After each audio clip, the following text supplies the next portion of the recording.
बाजार के कष्ट हैं कि कम होने का नाम ही नहीं ले रहे हैं और इस बीच लगातार उम्मीद की किरण ढूंढने वाले भी लगे हुए हैं। उनको हर रोज ये लगता है कि क्या वो मौका आ गया है जब खरीदारी कर लेनी चाहिए। दूसरी तरफ ऐसे लोग हैं जिन्हें लगातार लग रहा है भागो भागो बेच के भागो, या कम से कम अपना नया इन्वेस्टमेंट तो मत करो। और ऐसी परिस्थितियों में बाजार का हाल ये हुआ है कि निफ्टी निफ्टी 50 की 12 महीने की ट्रेलिंग पीई यानी प्राइस टू अर्निंग रेशियो पहली बार 20 के नीचे चला गया है। ये जुलाई 2022 के बाद पहली बार हुआ है कि निफ्टी का पी 20 के नीचे चला गया है। पिछली भी हमारी बात हुई थी कि जब 21 से नीचे आ जाता है तो यहाँ बाइंग अपॉर्चुनिटी दिखती है, लेकिन आज की तारीख में क्या ये बाइंग अपॉर्चुनिटी है या यहाँ से अभी और खतरा बचा हुआ है, इस पर अभी बाजार के विद्वानों में मतभेद चल रहा है। बाजार में विदेशी निवेशक कुल मिला के 13 अरब डॉलर से ज़्यादा का माल बेच चुके हैं सिर्फ 2025 में, यानी जनवरी से अब तक ये इतने शेयर्स बेच के निकल चुके हैं। और 5 साल में ये दूसरा मौका है जब निफ्टी का पी 20 से नीचे गया है। इसके पहले रूस यूक्रेन की लड़ाई जिस दिन उसका ऐलान हुआ था, तब ये 2022 में मई से जुलाई के बीच में 18.92 पे गया था। और कोरोना के दौरान ये इस वक्त अगर आप देखेंगे तो ये काफ़ी तगड़ा झटका है, लेकिन उस वक्त कोरोना के टाइम में ये 17.15 पे पहुंच गया था। तो ये 17.15 से यहाँ अब 20 के नीचे पहुंचा है। उस वक्त 13% का क्रैश हुआ था एक दिन में बाजार में, सिंगल सेशन में, अगर आप एनएसई की याद करें। और उसके बाद से तो बाजार में बाहर ही बाहर चल रही है, लगातार तेजी का सिलसिला। बीच में एक रूस यूक्रेन वॉर का झटका जरूर है, लेकिन वो उतना तगड़ा झटका नहीं था। लेकिन अब अगर आप देखें सितंबर से अब तक बाजार 16% गिर चुका है। उस वक्त पी था 24.38, तो वहां से भी लगभग 5 पॉइंट की गिरावट इसमें आ चुकी है। इतना ठंडा हो चुका है। विदेशी निवेशकों का भागना बिल्कुल जिसको कहते हैं बदस्तूर जारी है।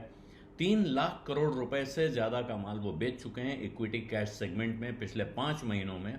और विद्वानों का मानना है कि अभी ये चलता रहेगा, क्योंकि विदेशी निवेशक, खासतौर पर जो अमेरिका यूरोप के बड़े निवेशक हैं, वो अभी इमर्जिंग मार्केट्स पे सतर्कता बरतने को, कॉशियस रहने को कह रहे हैं, क्योंकि अमेरिका एक के बाद एक टैरिफ के ऐलान कर रहा है, दाग रहा है। और इस वजह से बाकी जगहों पर कष्ट या आशंका दिख रही है और अमेरिकी इन्वेस्टर को लग रहा है कि हम फिलहाल अमेरिका में ही अपना इन्वेस्टमेंट रखेंगे तो फायदे में रहेंगे। ये ज़्यादातर जानकारों का मानना है।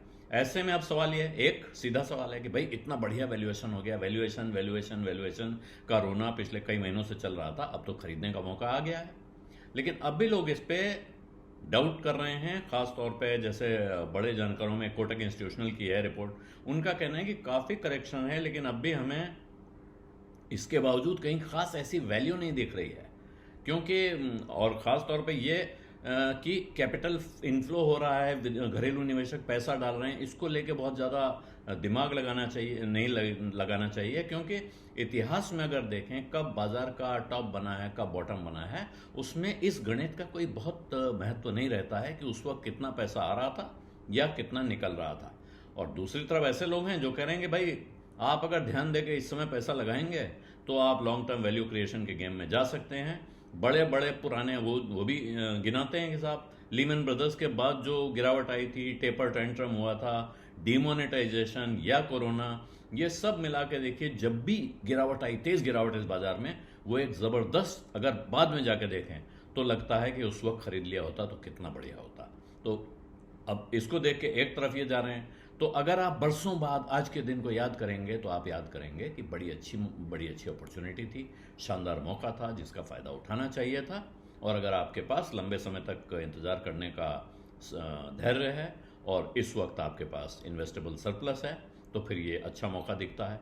दूसरी तरफ कुछ जानकारों में क्या कहना है, इस वक्त बाजार में क्या दिख रहा है कि अब जिन लोगों ने कोरोना के बाद इस बाजार में प्रवेश किया है, एंट्री ली है, नए इन्वेस्टर हैं, उन्होंने अब तक कभी एक ज़बरदस्त करेक्शन, तगड़ी लंबी गिरावट देखी नहीं है। ये शायद उनके लिए पहला मौका है बाजार में मंदी या गिरावट देखने का। मंदी कहें या गिरावट देखें तो इसमें पहली बार वो ये महसूस कर रहे हैं। और इस वजह से ऐसा लग रहा है बहुत सारे इन्वेस्टर्स ने अपनी एसआईपीज बंद कर दी हैं, जो कि बहुत खतरनाक है। ये समझदारी का कदम नहीं है। इस वक्त ये वक्त होता है जबकि आदमी अपना इन्वेस्टमेंट को एवरेज करता रहता है। इस वक्त सस्ते शेयर मिल रहे हैं, इस वक्त आप बंद कर देंगे, महंगे आपने खरीदे थे, तो आपको रिटर्न के लिए और इंतजार करना पड़ेगा। तो ये एसआईपी बंद करना इस वक्त अच्छा फैसला नहीं है।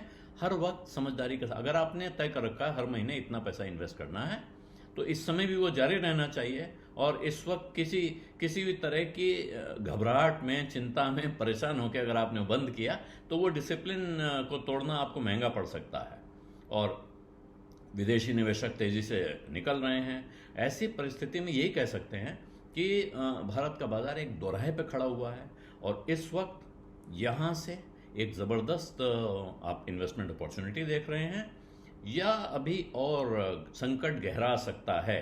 इस सवाल का जवाब अभी कुछ समय तक ये ट्रेडर्स के दिमाग में ये सवाल छाया रहेगा और इसका जवाब शायद शॉर्ट टर्म में देना बड़ा मुश्किल है, लेकिन जब भी ये जवाब सामने आएगा तो उस वक्त बहुत से लोगों की किस्मत इससे पलट सकती है।